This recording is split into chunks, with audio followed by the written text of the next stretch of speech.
we can continue here from our last operation here over Poland.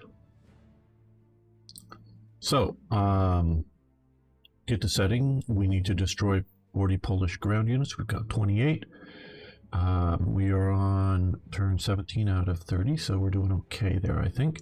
Capture or encircle Warsaw, which I don't know how much we're going to capture it. Don't know, just quite honestly don't know, but I think we can encircle it. We're doing a pretty good job at that. We've defeated the Kuntno counterattack. I don't know that we're going to deal 30 damage to aircraft with fighters. Model and fortress, it's this big sort of super fortress in here. I think we're going to just leave that be as objectives. No problem, Jam today. Thanks for the info. Yeah, sorry about that, Mike. I do not yet have the Cold War game. Just to give you guys a little behind the curtains on how it all works. There's one guy, he's been on camera, so I sort of can say the names, I guess, at least first names. Paolo, he's the main person that distributes Steam codes to reviewers and influencers and all those type of people. And yeah, I think he's also, first name's been mentioned, so I will brave it and say Bruno, who's the behind the camera guy. Hey, Van Bishop, that you see, you see his hand on Tea Time and whatnot. He runs basically all of us streamers. Well, if we're streaming the game, he's the one that gives the Steam codes out. If we're not, and I haven't been scheduled to stream that game, we get it from Paolo, but Paolo isn't sure who, he doesn't follow who, so we have to ask, and I just haven't asked for that. So, yeah, well, no plan survives contact with the enemy. Just about, Mike, Cannae, the Battle of Cannae. I think that might actually be a great victory that survives the plan of attack. Right. Okay, now I normally orient myself a little better, starting out before we go. But today we are just looking at getting going here. So that's just what's going on with everything. So we're going to, we have 42 points. So yeah, let's do this sort of cheap, but get up points to keep south of Warsaw. Controlled effectively.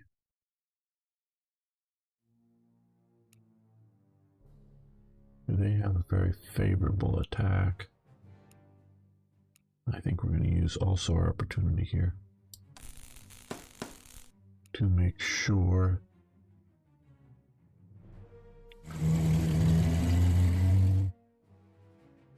that we can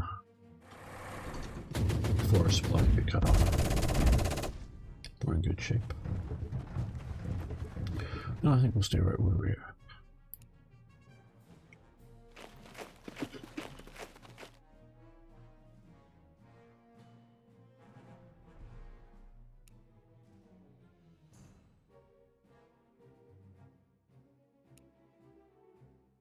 We're gonna get shot at by the bunker, but oh well.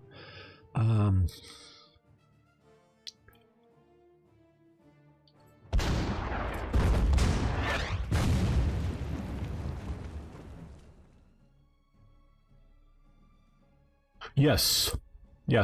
They just announced that. I saw the second Allies DLC is coming. I am looking forward to playing that as well. It should be a good one. I like the first. Good. No, we're not advancing in there. We're going to attack there. We want to kill enough units. We're just going to come up and put pressure.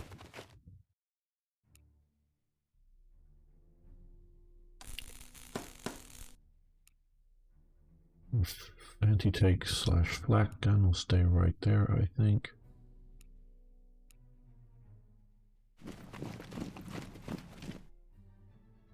Okay, we've taken off our fighter.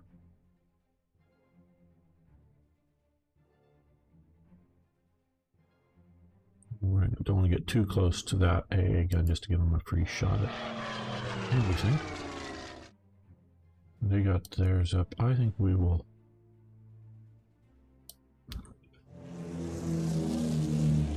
leave the area because we don't need to give them any victories.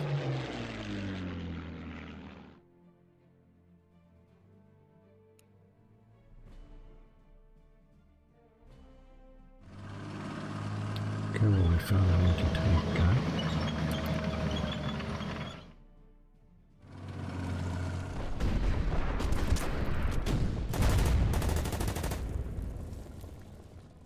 This time I think we will push up.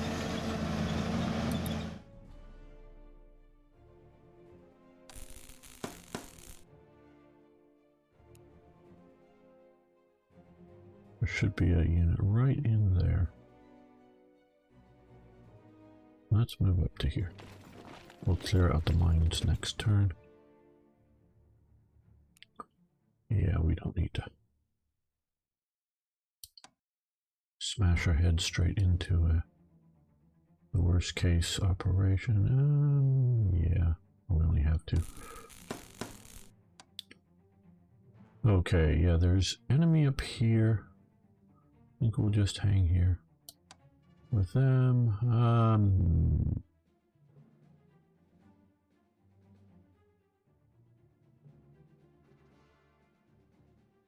Then we're gonna run into somebody there, so let's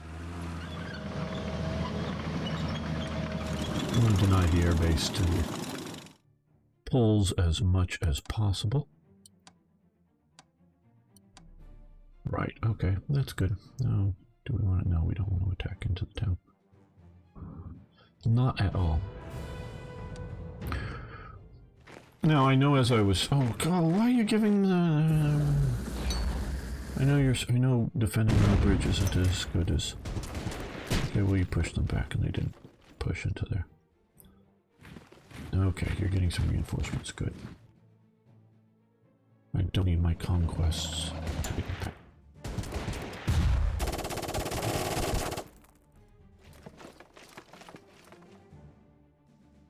But the Germans very much attempted to obliterate Warsaw and not do a Stalingrad in the sense of lots of street fighting. They didn't want to do that. I'm sure there was some of it, but and you haven't even heard of any. There's, I'm sure more street fighting going on for the big Warsaw uprising. In what was it, 1944? Then there was. Oh, I really should have pulled those guys back instead of attacking. Then in the first battle, the Germans brought up, I think it was something like 60 field artillery units and 40 heavy artillery units, batteries, however you want to define them, I'm not exactly sure. And just pounded the city, as well as a massive bombing campaign. The numbers of planes to a point are immaterial because they just kept at it. Multiple sorties, that kind of thing. So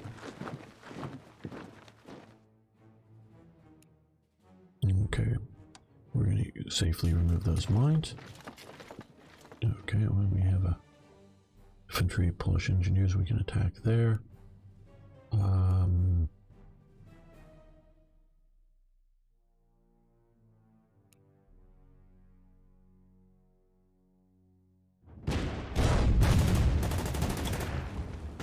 a little bit.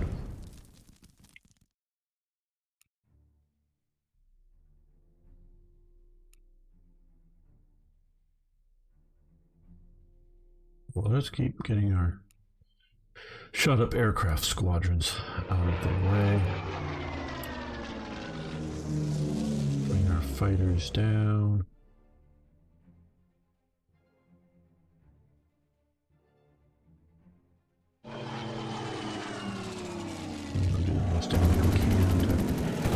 Not that we're going to make it, we're probably not. To doing enough fighter damage to get that bonus objective.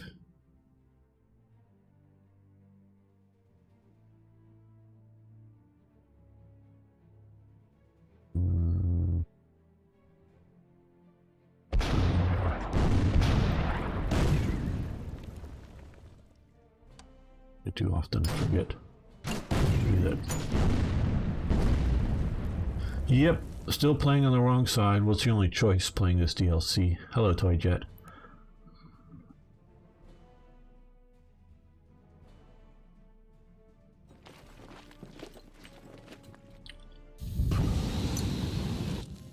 That's what engineers should be good at, is taking out bunkers.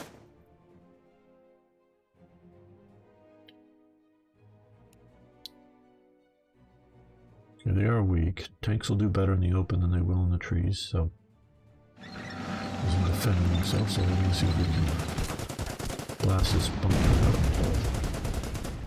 here.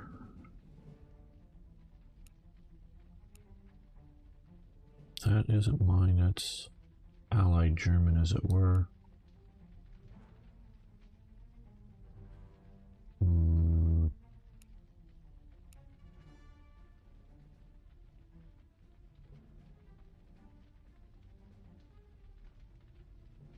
It's coming up to here. I'm just worried about getting cut off from supplies.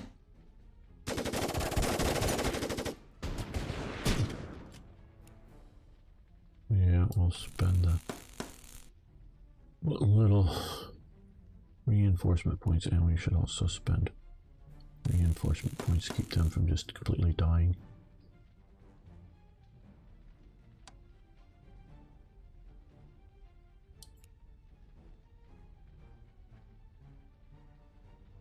Okay, guys, you come here. Well, they no longer get pounded. Well, they have that anti-tank coming back there, but they no longer have artillery to pound me as I move in here. So we're going to come in here. Because they've cleared the mine this turn. Yeah.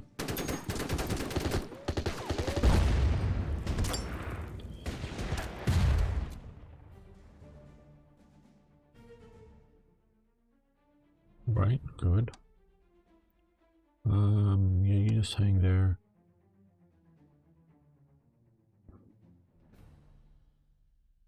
I think we'll save the points. You're protecting the artillery. Yep, okay.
Well, that's actually sort of useful that they pulled that AT gun out to there. And that's not fun. We'll withdraw maybe from there. They don't need to be pounded by the fortress just for their amusement.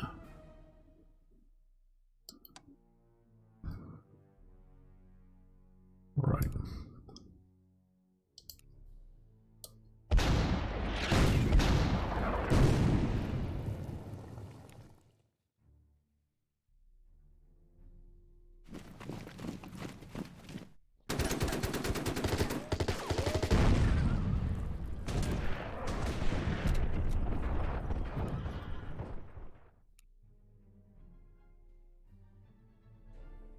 Not the best odds. Okay, they've withdrawn.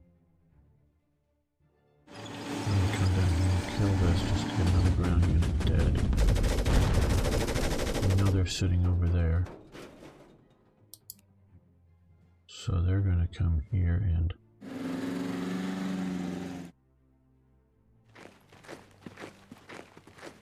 block them into location there. Can barely hear. Okay, sorry about that. Actually, I should just move my microphone a bit better. Hopefully that does it. Cav in the city. Well, see, I did think of that, Heretic. But, you know, really, of course, okay, a little bit of a talk here. We're going to be playing for now still 3 more hours, so there's plenty more time to get through stuff. So I'll sort of go into my own sort of channel mode, and I give a lot of history talks. Cavalry in the 20th century. You might think in the age of barbed wire and the machine gun, because that's really what was the big change in the First World War. The cavalry was not useful. And for the most part on the Western Front, it wasn't. They never got their big breakthrough to then break out into the interior and move. Automotive forces just were not enough of a thing to do deep penetration at that point in time. But on the Germany's Eastern Front, the Russian Western Front, cavalry was very useful, continued to be used, and very much continued to be used in the Russian Civil War that followed the revolution there. And I've read several books on, not on cavalry, but on the Russian Civil War. Well, the Whites often, because they lost control of the manufacturing centers fairly early on, were often ammo deprived and dependent largely on ammo supplies from external sources. Whether they paid for it or whether foreign governments paid for it or people donated money to pay for whatever. They were limited on their, all kinds of ammo. Small caliber, large caliber, whatever. Now, General Wrangel, you may have heard of him. He is sort of my hero of the Russian Revolution, a white general. More or less ends up in charge of the Southern White Army by the end of the period, but definitely not at the beginning, because at the beginning, it's a bunch of the people who were in charge when the Russian Revolution breaks out stay in charge, and that's part of the problem. Yeah, feud was an issue indeed. Even the Germans used, absolutely throughout World War II. But we're also talking about cavalry, not just horses as a beast of burden. So that in the Russian Civil War, and specifically I'm thinking, the sort of Crimea, where the whole Stalingrad campaign was fought. A lot of this I've read in that period, trying to move up the Volga towards Moscow and then being pushed back down, and eventually a large part of the Russian Navy, the Black Sea Fleet, stays in white hands, and they load on tens of thousands, if not more than that, white soldiers, plus as many families as they, that are around that want to go, leave, and they end up for a while just all sitting on these ships, including cargo ships and whatnot, in around Istanbul area, and eventually get into Yugoslavia and demobilize more or less there. But before all that happens, of course, the enemy has lots of Maxim guns, and the enemy has barbed wire. But the barbed wire is like around a position like this, shall we say here. It's not a whole frontline field of barbed wire, and it's not that much, it's not that dense of barbed wire. And the Cossacks, as Wrangel, although a sort of minor Russian nobility, shall we say, family, meaning he's not Archduke this or Grand Duke that, or just not even a Duke family. the minor elites, but he early on got involved with the Cossacks, and the Cossacks hugely respected him as an individual. So he was often leading Cossack units. They figured, and from their experience, it was better because remember, they often had, they may have had 5 rounds per man. Now, the machine guns might have had several belts of ammo, several hundreds of rounds that were moving with these horse units. But the actual riflemen, even though it's the same bullets, may have not even a full gun load of ammunition, full 5 rounds for their most Nagats. Most of the Cossacks carried carbines of one sort or another. They figured that they could dismount if they wanted to and try to do, fire and movement, crawling, assault this position, and so the sort of, and they knew they were trained, to some degree. I don't know how great they were at it. Fun fact, Germany employed twice as many horses in World War II than in World War I. I did not know that. I know they deployed lots in both, but I did not know that, Van Bishop. So they, they were trained to do that type of warfare, but they weren't like, the stormtroopers of World War I, that's, the trench raiders that were highly trained in that type of fighting, but they were trained in that. And they knew they could do that, but they also knew that the time that it would take, even if, moving across often terrain like this down here, pretty damn flat, where to approach whatever positions, they were going to take fairly heavy casualties, even doing their best to not. But they were also cavalrymen. And they figured they would take less casualties pulling out their sabers and charging fixed positions on horseback, because the time it takes, and a horse can move pretty damn fast, not quite a racetrack horse speed, but trust me, damn near. I've ridden a bit. Well, I'll get to sort of the dragoon element in a minute. And yeah, it does mean horse-mounted infantry at its sort of original core element. Later just becomes a label in Western Europe, at least. In the Napoleonic era.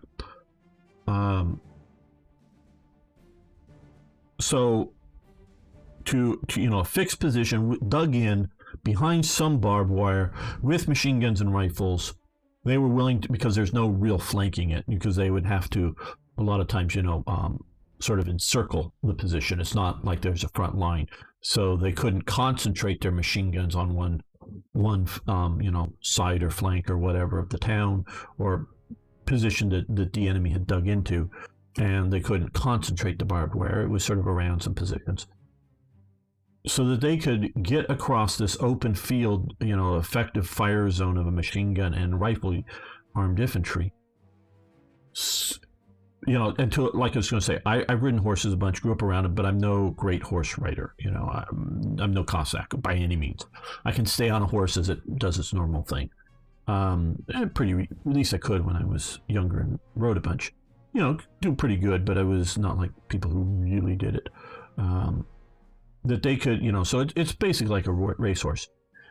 And the time that it would take to cover, almost like the distance you see from here to the sort of the edge of the hills or something, compared to having to march and then run and then sort of crawl as you approach the enemy position. And maybe the attackers often outnumbered the defenders a lot, because they were, picking, railhead outposts, trying to cut the Reds, rail lines, and these were the defended positions, so like around a town or whatever. So the Cossacks would just charge with and they may also have a few rounds in some of their pistols, but that wasn't very many. But they would just charge with their sabers drawn and get in amongst them and saber the enemy and win. And they believed, from experience, although their horses and them got machine gunned down, that they would take less casualties than doing what an infantryman would do over the same sort of approach. And also with this whole point is because they were ammunition deprived, they didn't have a lot of artillery support. They couldn't bombard the position into submission or even just suppress them enough while you moved, it was going to be a bloody mess either way, and a cavalry unit. So I'm sort of getting to this. And also the Poles won one of the last biggest, probably the last biggest, or whatever you want to say, cavalry battle, sort of the battle for Warsaw against the Reds. So they had a tradition there, obviously, the winged hussars. Polish hussars are heavy cavalry. French hussars are light cavalry. Yeah, whatever. Other things. So, have you tried increasing the screen, cross over the screen, the volume control? Well, let's see. I can increase it. My output a bit there.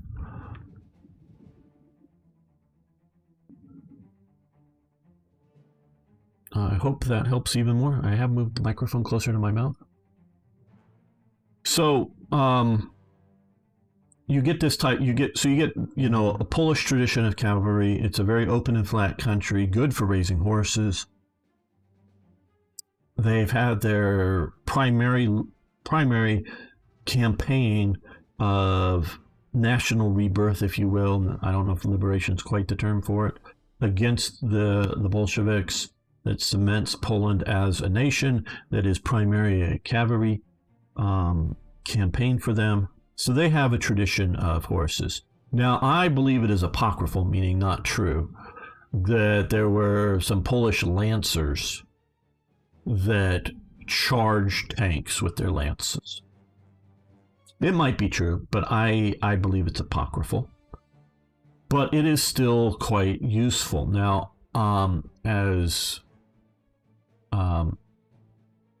okay. Thank you, guys. I really do appreciate it because I want everyone to hear me. I take all of that very clearly. Later stages of the War II cavalry was employed not just as recon, but also as mounted infantry. So dragoons. Poland is not a motorized country. Germany is, at the time of World War II, or 39, Germany is becoming a motorized country. They, of course, they have Mercedes and Auto Union, which sort of becomes Audi of today. Auto Union was a union of several automobile manufacturers. Certainly they have those. There's Ford plants. American Henry Ford has a major plant in Germany making cars there.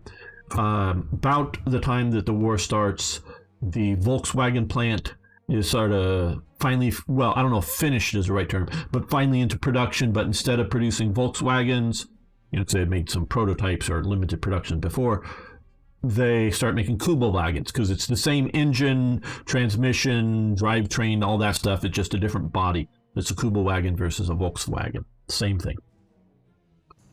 Functionally for manufacturing purposes. And simplified for the Kubelwagen. Very, very good vehicle, but that's what it is. So Germany is just becoming a motorized society. Italy is trying to stand up and is realizing it needs to stand up more motorization, not just like elite, because Italy had the oh boy, I'm going to butcher this, the Migale, whatever, I don't know, the 1,000-mile race that was around track around, or not a track, but a big 1,000-mile circuit in northern Italy, annually, a big auto race for that. But that's all elite motorization, not common motorization. Poland is nowhere near that. There is not an automobile manufacturer anywhere in Poland.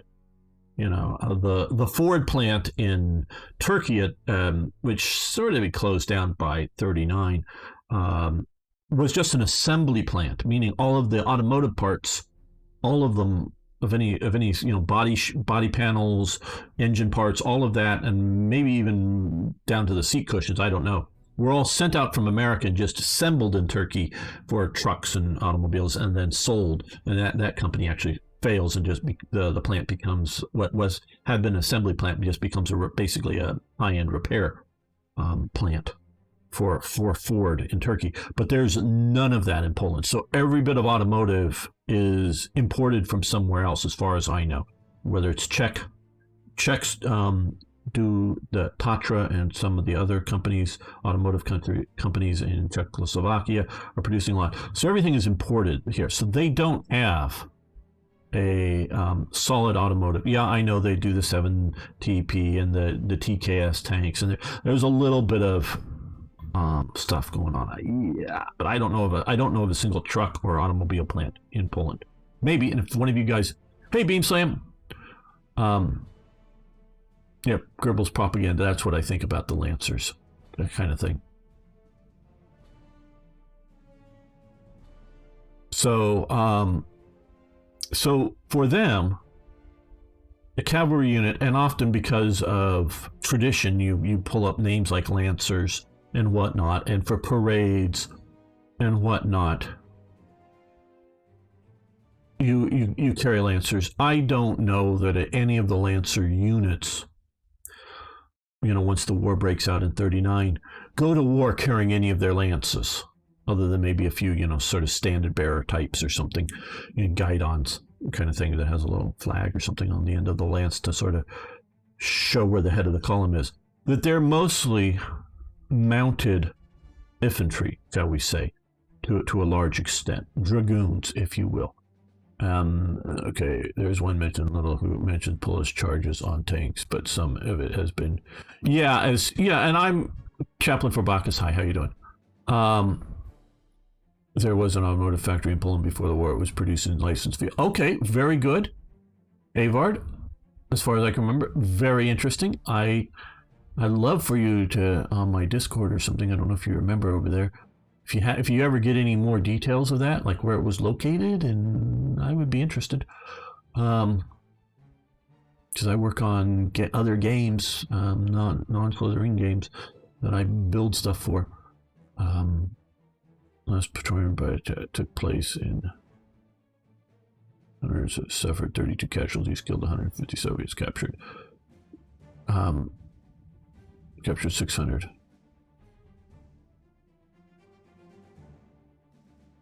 So cabin the cities are sure. Absolutely.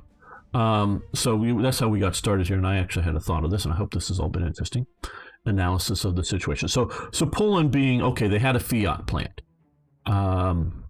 that's making licensed, designed production of Fiats, and again, I would still question. They probably maybe manufacturing engine blocks. That's sort of the casting and then machining engine blocks is one of the toughest. That and transmissions are the toughest elements of a car to manufacture, as opposed to simply an assembly plant. The assembly takes a fair amount of labor, so moving in the pieces of the automobile and then assembling it in a place like Poland, with various international exchange currencies and whatnot, can be a good thing for a company/country to do, to save some money and for the external company to make profit they wouldn't otherwise have. Where full manufacturing, and again, I don't know about the Fiat plant. I did not. Polski Fiat plant was in Warsaw. Okay, I will try to look that up, or Toyjet can help me sometime later on to look that up. So, because I just never heard the Germans using it or whatever. Maybe it's completely destroyed or something. But it was a very unmotorized place. So they're not going to have many, if any, really, like motorized. I mean, they do have, yes, the TKS. They do have, the 7TP tanks. They do have some armored cars. They do have some trucks, I'm sure. But to move a large amount of people, equipment, artillery pieces, supplies, whatever, but not just have a few supply wagons with a bunch of marching infantry, but to really move rapidly by, at least tactically rapidly, because you strategically, as much as possible, rapidly, you're moving by these, railways, tactically rapidly, you're going to go with horses. And so, yes, horses can, you can be mounted on horses, and this gets back to the earlier comment of dragoons. Originally, dragoons were mounted infantry that experience showed the various nations, and I study this more in Western Europe than Eastern, that periodically you get surprised while still mounted by enemy horse cavalry, and you have to be able to defend yourself on horseback and not have to get off horseback and try to form up, as again we talked about earlier, a bunch of cavalrymen are charging at you with swords or lances or whatever in the 17th century, because that's about when, because dragoons, to my knowledge, show up only with the advent of gunpowder and handheld handguns. So you need to be able to fight from a position of surprise on horseback. So they were also trained to be able to do that, but not highly trained, shall we say. It would generally be the statement I would give. I'm sure that it varies from unit to unit, nation to nation. Now, as time goes on, by the Napoleonic era, the difference between a dragoon and a light cavalry unit in the British Army and a hussar unit in the British Army and a cuirassier unit in the British Army, all mounted when the cuirassiers still may be using an actual breastplate that's at least attempted to be pistol proofed, pistol ball proof, and definitely sword proof. The dragoon would still be carrying a carbine. Most of the units I just mentioned would have carbines in the British Army in the late 18th century, early 19th century. A musket type carbine, down, pushing the bullet down the barrel and whatnot. But the dragoons would generally have a longer barreled carbine, generally no bayonet, because though sometimes maybe because they would also have a sword to fight, whether mounted or dismounted, in a melee situation. And so, but it really mostly just became another cavalry unit that had a slightly better, because the sort of the hussar carbine, if you will, that the British used was super short and had very, very short range and even shorter ranged effective accuracy. It's hardly any better than a pistol, quite honestly, in its effectiveness. I often wonder why probably tradition and just hadn't rifled them, because you're probably not going to get lots of volleys off fast anyways. Just might as well have a short rifled carbine, which would have better at range accuracy performance. Okay, let's see. Began assembly. I want to read some of this here. It began assembly parts sent from Italy, but later started making whole cars on its own in the late 30s. Very good, thank you. Toyjet. Toyjet is my sort of Norwegian/Polish contact for information. Polish cavalry did fight German armor a bit, but it was dismounted, and were trained to fight dismounted. Use their horses for movement, even to start their design own cars, but were still more expensive than Fiat. So they only produced about 800. Okay, before the war started. No longer a weapon in the Polish. Sabre was still there in addition to rifles, BARs. Yeah, they used the BAR for sure. Thank you for all this good. Oh, I just learned that Pulaski was only manufacturer producing licensure motor cars. Chevrolet, General Motors, yeah. Chevrolet Buick, Opel since 1937. Very good. Don't try to pronounce the name. Okay, yeah, I wasn't even going to, unless I hear it once or something. Right. So yeah, so they did have some automobile manufacturing. Good. I did not know this, Avard and Sir Toyjet. That is very good to know. But I'm an 800 cars or something before the war is not a motorized society. It is, either elites with private cars, or like government officials, or I don't know how much would be something that might be considered a farm truck, a light farm truck, or a light, in-city delivery truck kind of thing, that would be used for, local deliveries, all that type of stuff. So 3007. Okay, very good. Very good. KWS. Cool. Love learning things. So yeah, and so now, get to these guys in this city. European village level of, for this hex, European village level buildings versus Warsaw or, town level. What they've just done is, for the siege of Warsaw, They brought their own food. Gonna eat their horses. Yeah, that's about what happens at this point, and that's sort of what all that was laying it for. Yes, these are infantry that brought their own food supply. Yeah, that's something a cavalryman doesn't like to do, but is a reality of the situation.